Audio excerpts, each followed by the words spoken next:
En pleine querelle philosophique sur la place de la religion au sein du mariage, le pasteur Johann Friedrich Zollner pose cette simple question restée célèbre.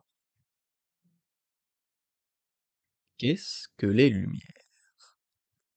Cette question, qui est presque aussi importante que qu'est-ce que la vérité, devrait bien recevoir une réponse avant que l'on ne commence à éclairer. Et jusqu'à présent, je n'ai trouvé la réponse nulle part.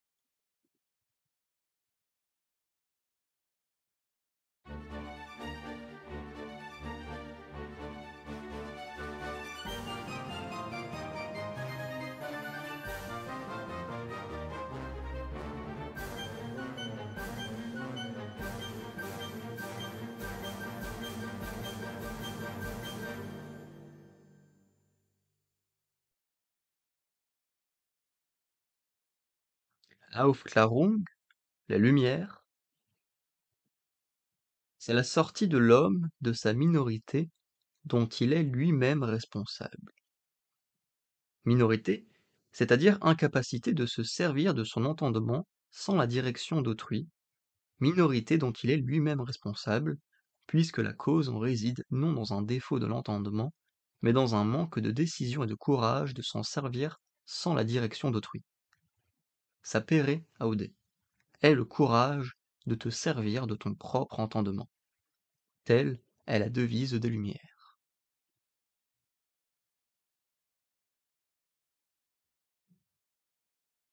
La paresse et la lâcheté sont les causes qui expliquent qu'un si grand nombre d'hommes, après que la nature les a affranchis depuis longtemps d'une direction étrangère, restent cependant volontiers, leur vie durant, mineurs, et qu'il soit si facile à d'autres de se poser en tuteur des premiers.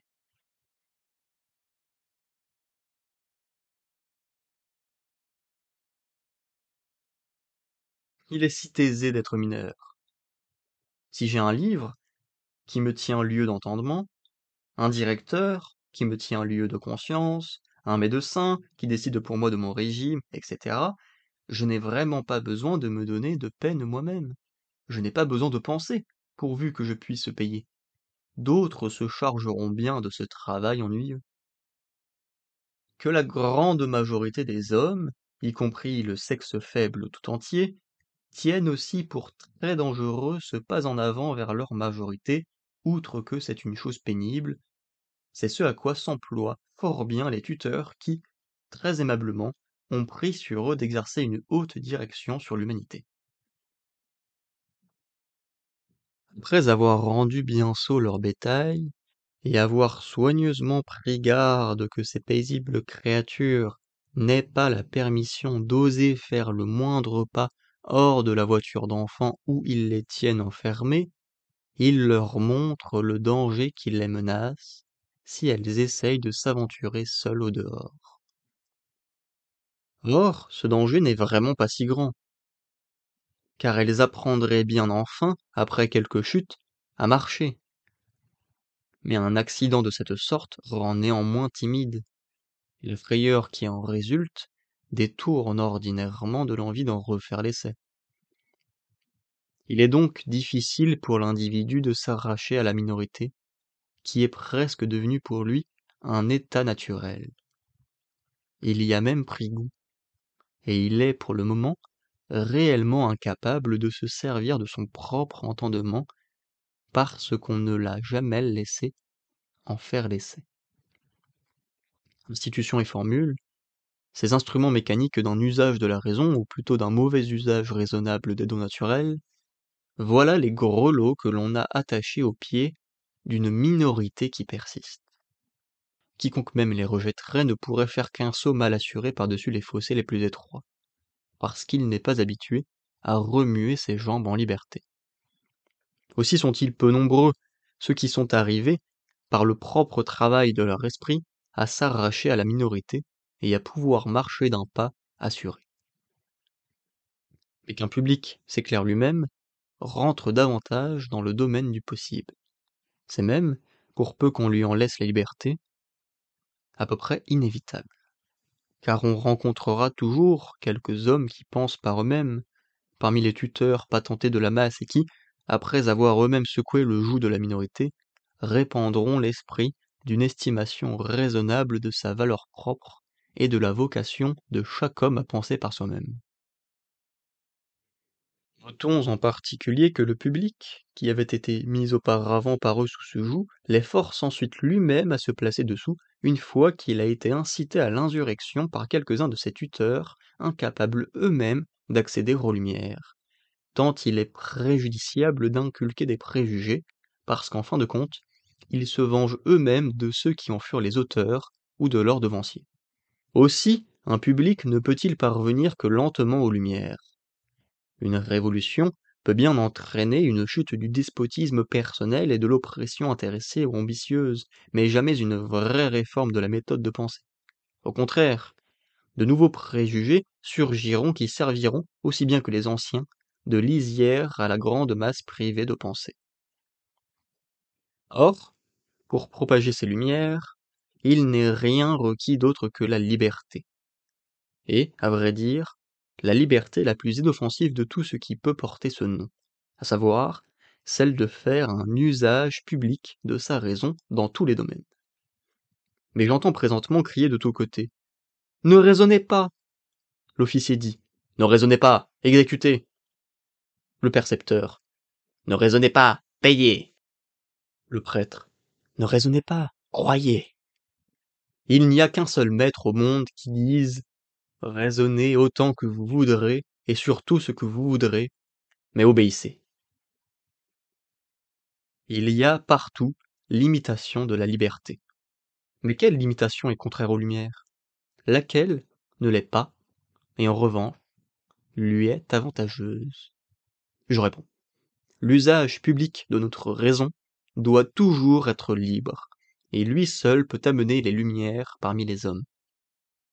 Mais son usage privé peut être très sévèrement limité, sans pour cela empêcher sensiblement le progrès des Lumières. J'entends par usage public de notre propre raison celui que l'on en fait comme savant devant l'ensemble du public qui lit. J'appelle usage privé ce qu'on a le droit de faire de sa raison dans un poste civil ou une fonction déterminée qui vous sont confiés. Or, il y a pour maintes affaires qui concourent à l'intérêt du bien public un certain mécanisme qui est nécessaire et par le moyen duquel quelques membres de la communauté doivent simplement se comporter passivement afin d'être tournés par le gouvernement grâce à une unanimité artificielle vers des fins publiques ou du moins pour être empêchés de détruire ces fins. Là, il n'est donc pas permis de raisonner. Il s'agit d'obéir. Mais, qu'une pièce de la machine se présente en même temps comme membre d'une communauté, et même de la société cosmopolitique, en qualité de savant qui, en s'appuyant sur son propre entendement, s'adresse à un public par des écrits, il peut tout à fait raisonner, sans qu'en pâtissent les affaires auxquelles il est préposé partiellement en tant que membre passif. Il serait très dangereux qu'un officier à qui un ordre a été donné par son supérieur veuille raisonner dans son service sur l'opportunité ou l'utilité de cet ordre. Il doit obéir. Mais si l'on veut être juste, il ne peut pas lui être défendu, en tant que savant, de faire des remarques sur les fautes en service de guerre et de les soumettre à son public pour qu'il les juge. Le citoyen ne peut pas refuser de payer les impôts qui lui sont réclamés. Même une critique impertinente de ses charges, s'il doit les supporter, peut être punie en tant que scandale qui pourrait occasionner des désobéissances généralisées. Cette réserve faite, le même individu n'ira pas à l'encontre des devoirs d'un citoyen s'il exprime comme savant, publiquement, sa façon de voir contre la maladresse ou même l'injustice de telles impositions. De même, un prêtre est tenu de faire l'enseignement à des catéchumènes, ses élèves, et à sa paroisse selon le symbole, autrement dit le credo, de l'Église qu'il sert, car il a été admis sous cette condition. Mais, en tant que savant, il a pleine liberté, et même plus, il a la mission de communiquer au public toutes ses pensées soigneusement pesées et bien intentionnées sur ce qu'il y a d'incorrect dans ce symbole et de lui soumettre ses projets en vue d'une meilleure organisation de la chose religieuse et ecclésiastique. En cela non plus, il n'y a rien qui pourrait être porté à charge à sa conscience. Car ce qu'il enseigne par suite de ses fonctions, comme mandataire de l'Église, il le présente comme quelque chose au regard de quoi il n'a pas libre pouvoir d'enseigner selon son opinion personnelle, mais en tant qu'enseignement qu'il s'est engagé à professer au nom d'une autorité étrangère. Il dira: notre Église enseigne telle ou telle chose, voici les arguments dont elle se sert. Il tirera en cette occasion pour sa paroisse tous les avantages pratiques de propositions auxquelles il ne souscrirait pas en toute conviction, mais qu'il s'est pourtant engagé à exposer parce qu'il n'est pas entièrement impossible qu'elle renferme une vérité cachée, et qu'en tout cas, du moins, rien ne s'y trouve qui contredise la religion antérieure. Car s'il croyait y trouver rien de tel, il ne saurait en conscience conserver ses fonctions. Il devrait s'en démettre. Par conséquent, l'usage de sa raison que fait un éducateur en exercice devant son assistance est seulement un usage privé, lorsqu'il s'agit simplement d'une réunion de famille, si grande que celle-ci puisse être, et, par rapport à elle, en tant que prêtre, il n'est pas libre et ne doit pas non plus l'être, parce qu'il remplit une fonction étrangère. En revanche, en tant que savant qui parle par des écrits au public proprement dit, c'est-à-dire au monde, tel donc un membre du clergé dans l'usage public de sa raison, il jouit d'une liberté sans borne d'utiliser sa propre raison et de parler en son propre nom. Car prétendre que les tuteurs du peuple, dans les affaires de religion, doivent être eux-mêmes à leur tour mineurs, c'est là une ineptie qui aboutit à la perpétuation éternelle des inepties. Une telle société ecclésiastique, en quelque sorte un concile, ou une honorable classe, comme elle s'intitule elle-même chez les Hollandais, ne devrait-elle pas être fondée en droit à faire prêter serment sur un certain symbole immuable pour faire peser par ce procédé une tutelle supérieure incessante sur chacun de ses membres et, par leur intermédiaire, sur le peuple, et pour précisément éterniser cette tutelle? Je dis que c'est totalement impossible. Un tel contrat, qui déciderait d'écarter pour toujours toute lumière nouvelle du genre humain, est radicalement nul et non avenu. Quand bien même serait-il entériné par l'autorité suprême, par des diètes impériales et par les traités de paix les plus solennels, un siècle ne peut pas se confédérer et jurer de mettre le suivant dans une situation qui lui rendra impossible d'étendre ses connaissances, particulièrement celles qui sont d'un si haut intérêt, de se débarrasser des erreurs et en général de progresser dans les lumières. Ce serait un crime contre la nature humaine, dont la destination originelle consiste justement en ce progrès. Et les successeurs sont donc pleinement fondés à rejeter pareil décret en arguant de l'incompétence et de la légèreté qui s'y présidèrent. La pierre de touche de tout ce qui peut être décidé pour un peuple sous forme de loi tient dans la question suivante. Un peuple accepterait-il de se donner lui-même pareille loi? Éventuellement, il pourrait arriver que cette loi fût en quelque manière possible pour une durée déterminée et courte, dans l'attente d'une loi meilleure, en vue d'introduire un certain ordre. Mais c'est à la condition de laisser en même temps à chacun des citoyens, et particulièrement au prêtre, en sa qualité de savant, la liberté de formuler des remarques sur les vices inhérents à l'institution actuelle, et de les formuler d'une façon publique, c'est-à-dire par des écrits, tout en laissant subsister l'ordre établi. Et cela jusqu'au jour où l'examen de la nature de ces choses aura été conduit assez loin et assez confirmé pour que, soutenu par l'accord des voix, sinon de toutes, un projet puisse être porté devant le trône, projet destiné à protéger les communautés qui se seraient unies, selon leur propre conception, pour modifier l'institution religieuse, mais qui ne contraindrait pas ceux qui voudraient demeurer fidèles à l'ancienne. Mais s'unir par une constitution durable, qui ne devrait être mise en doute par personne, ne fût-ce que pour la durée d'une vie d'homme, et par là frapper de stérilité pour le progrès de l'humanité un certain laps de temps, et même le rendre nuisible pour la postérité, voilà ce qui est absolument interdit. Un homme peut bien, en ce qui le concerne, ajouter l'acquisition d'un savoir qu'il devrait posséder, mais y renoncer, que ce soit pour sa propre personne, et bien plus encore pour la postérité, cela s'appelle violer les droits sacrés de l'humanité et les fouler aux pieds. Or, ce qu'un peuple lui-même n'a pas le droit de décider quant à son sort, un monarque a encore bien moins le droit de le faire pour le peuple, car son autorité législative procède justement de ce fait qu'il rassemble la volonté générale du peuple dans la sienne propre. Pourvu seulement qu'il veille à ce que toute amélioration réelle ou supposée se concilie avec l'ordre civil. Il peut, pour le reste, laisser ses sujets faire de leur propre chef ce qu'ils trouvent nécessaire d'accomplir pour le salut de leur âme. Ce n'est pas son affaire. Mais il a celle de bien veiller à ce que certains n'empêchent point par la force les autres de travailler à réaliser et à hâter ce salut de toutes les forces en leur pouvoir. Un monarque porte préjudice à sa majesté, même s'il s'immisce en cette affaire en donnant une consécration officielle aux écrits dans lesquels ses sujets s'efforcent de tirer leur vue au clair.